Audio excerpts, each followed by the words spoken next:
How the Grinch Stole Christmas. A Seuss classic. Who is not green in this at all. I don't know where the green came from. Bless you. Every Who down in Whoville liked Christmas a lot. But the Grinch, who lived just north of Whoville, did not. The Grinch hated Christmas, the whole Christmas season. Now, please don't ask why. No one quite knows the reason. It could be his head wasn't screwed on just right. It could be perhaps that his shoes were too tight. Get Crocs, Grinch, get Crocs. But I think that the most likely reason of all may have been that his heart was 2 sizes too small.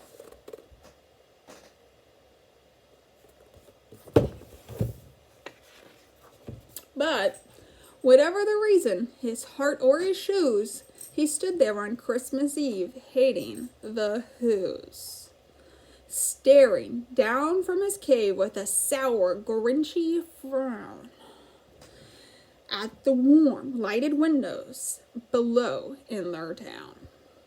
For he knew every Who down in Whoville beneath was busy now hanging a mistletoe wreath. And they're hanging their stockings, he snarled with a sneer. Tomorrow is Christmas, it's practically here. Then he growled with his Grinch fingers nervously drumming, I must find some way to stop Christmas from coming. For tomorrow, he knew, all the Who girls and boys would wake bright and early. They'd rush for their toys. And then, oh, the noise. Oh, the noise, noise, noise, noise. That's one thing he hated. The noise, noise, noise, noise. Apparently my dog hates it too. Sorry, Quinn. Can't do that again. Then the Who's, young and old, would sit down to a feast.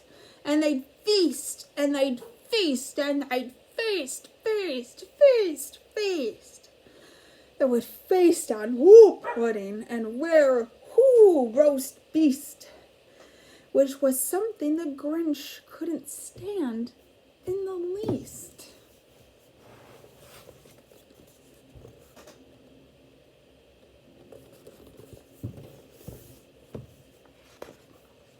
And then they do something he liked least of all. Every Who down in Whoville, the tall and the small, would stand close together with Christmas bells ringing. They'd stand hand in hand, and the Who's would start singing. They'd sing, and they'd sing, and they'd sing, sing, sing, sing. And the more the Grinch thought of this Who Christmas sing, the more the Grinch thought, I must stop this whole thing. Why, for 53 years I've put up with it now. I must stop this Christmas from coming, but how? Then he got an idea. An awful idea. The Grinch got a wonderful, awful idea. I know just what to do. The Grinch laughed in his throat. And he made a quick Santa Claus hat and a coat. And he chuckled and chuckled. What a great Grinchy trick. Great Grinchy trick. With his coat and this hat, I look just like Saint Nick.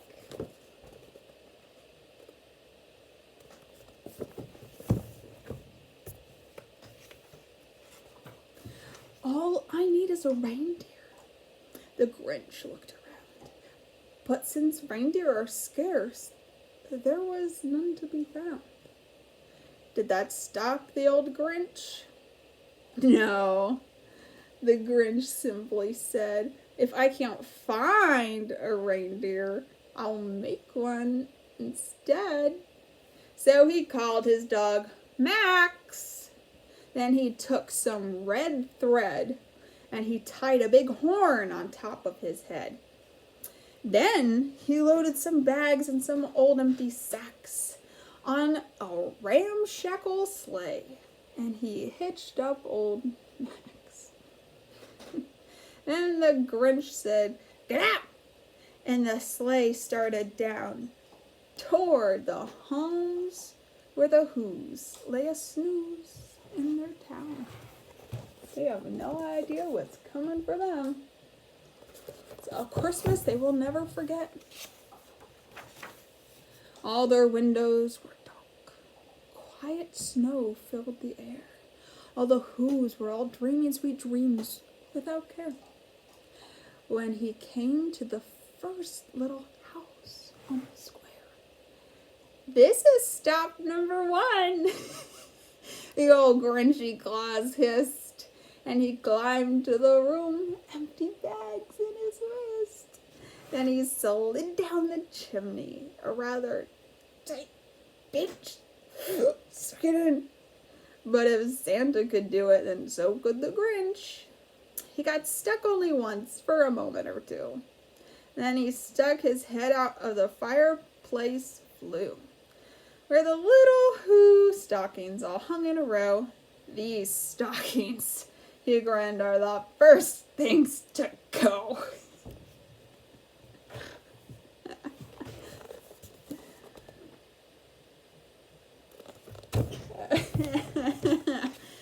He's having too much fun.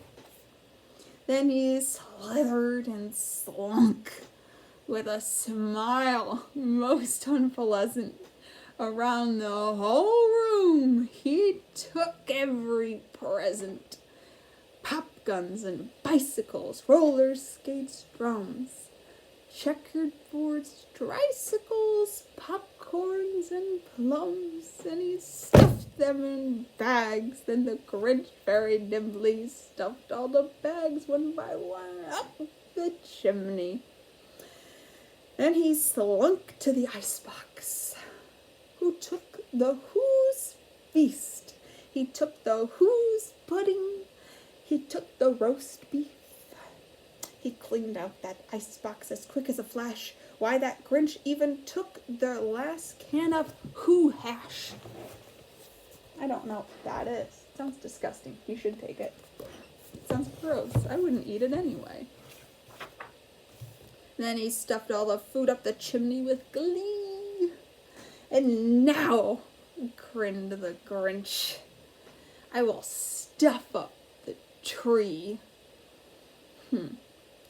And the Grinch grabbed the tree and he started to shove when he heard a small sound like a coo of a dove. And he turned around fast and he saw a small Who. Little Cindy Lou Who was not more than 2. The Grinch had been caught by this tiny Who daughter who'd got out of bed for a cup of cold water. She stared at the Grinch and said, "Santa Claus, why? Why are you taking our Christmas tree? Why?"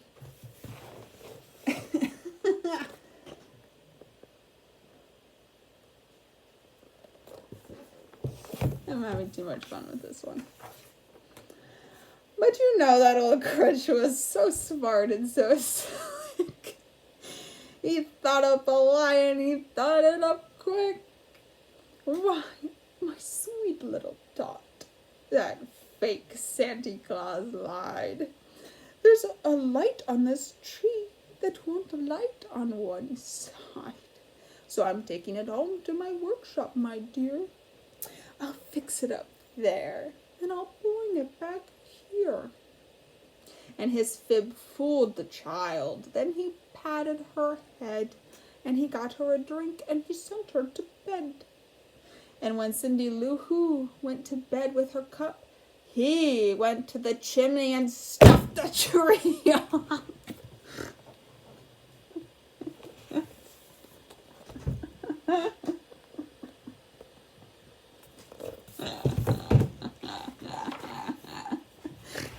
And the last thing he took was the log for their fire. Then he went up the chimney himself, the old liar. On their walls he left nothing but hooks and some wire. And the one speck of food that he left in the house was a crumb that was even too small for a mouse. Then he did the same thing to the other Who's houses, leaving crumbs much too small for the other Who's houses. He didn't even leave them firewood to keep them warm. He left them for gold.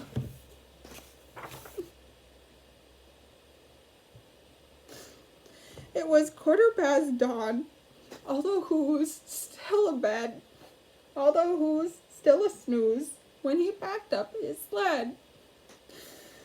Packed it up with the presents, the ribbons, the wrappings, the tags and the tinsel, the trimmings, the trappings.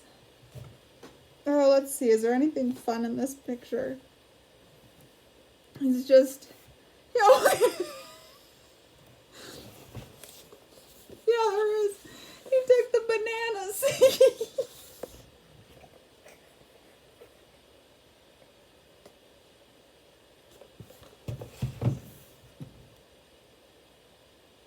It's Iggy for the time Christmas. Oh, look, here's the fish from the Cat in the Hat. What's his name? I don't remember. Look, there he is. He made a special appearance. Oh, this book got me. 3,000 feet up the side of Mount Crumpet, he rode up. No, sorry. I'm sorry. He rode with his load to the tip-top to dump it. Pooh, pooh, to the Who's. He was grinchiously humming. They're finding out now that no Christmas is coming. They're just waking up. I know just what they'll do. Their mouths will hang open a minute or two. Then the Who's down on Whoville will all cry, boo-hoo. That's a noise, grinned the Grinch, that I simply must hear. So he paused, and the Grinch put his hand to his ear.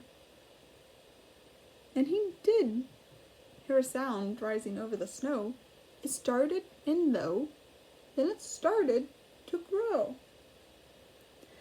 But the sound wasn't sad. Why, this sound sounded merry. It couldn't be so, but it was merry, very. He stared down at Whoville. The Grinch popped his eyes. Then he shook. What he saw was a shocking surprise.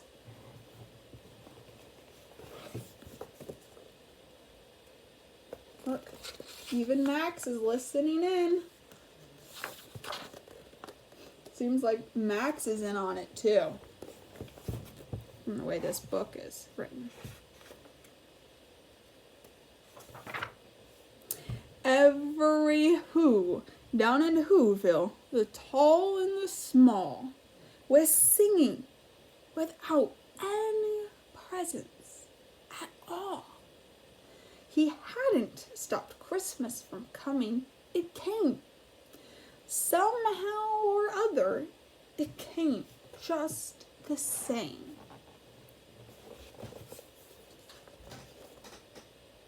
You don't need presents.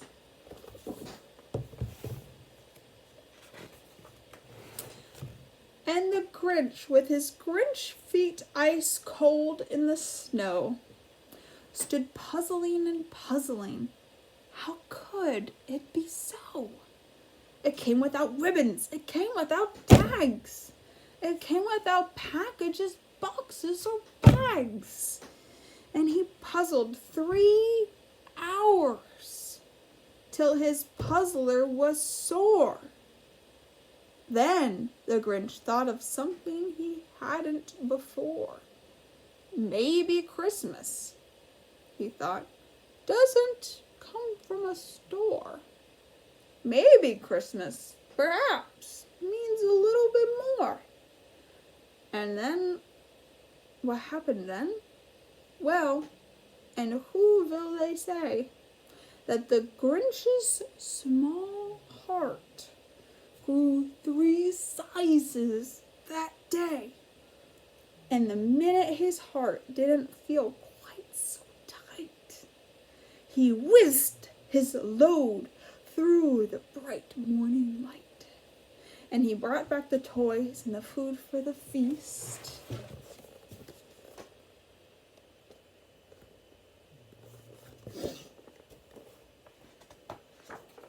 And he himself, the Grinch, carved the roast